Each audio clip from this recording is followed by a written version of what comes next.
What if I told you that half of the reason why you have to heal today is because of your mother?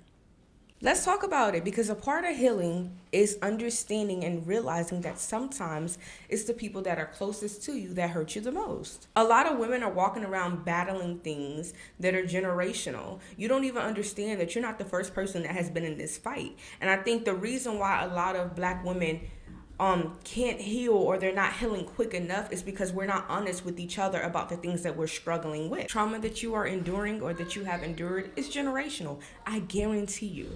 So what is a mother wound? A mother wound refers to the emotional and psychological pain and dysfunction caused by a strained or damaging relationship with one's mother.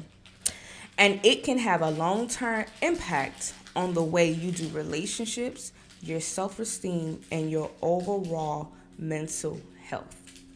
Let's talk about some of the signs of a mother wound, which would be paralyzing perfectionism. Okay, it would be unhealthy boundaries, a lack of self-esteem, people pleasing, feeling like you're not enough. You have a hard time giving and receiving love, and everything that you do is from a place of performance and not who you are. Now, the good thing about this is that this can actually be healed. You can be healed. You can change this. You could change the cycle. You could break the generational curse. You can break the dysfunction if you want to.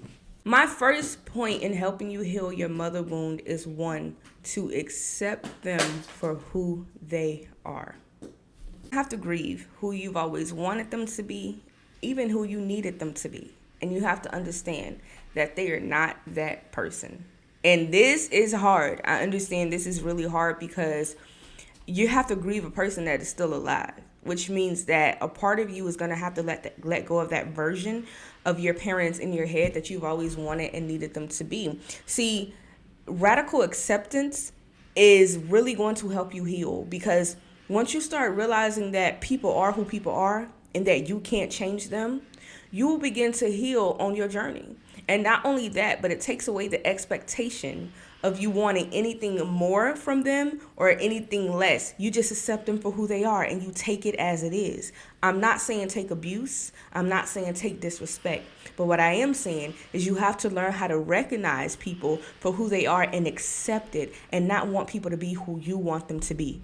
And my second point would be, you don't need permission in order for you to heal. You don't need your mother's permission for you to heal. See, the reason why your healing has been delayed is because you keep waiting for an apology. You keep trying to explain to people how they hurt you, the things that they said and the things that they did. And you have to understand, when people are not in a place within themselves to be self-aware of the damage that they've caused other people, they can't accept the hurt that they've caused to you. So the little girl in you wants them to validate her. That's why you keep talking to them. You keep explaining to them over and over again. You keep giving them chance after chance after chance, because the little girl in you wants them to emotionally validate. You want them to emotionally validate the hurt and the pain that they've caused you, right? But by wanting them to validate it, you're giving them your power. You're giving them the power to say, no, you're not going to be healed until you get this little apology from me. You see, you want it, and they're stringing you along. So you have to take the power away from people and say, you know what, I'm not going to give you permission on when I can heal. I'm going to heal because I want to be healed. I don't need you to validate the hurt that you've caused to me. I know what you did to me.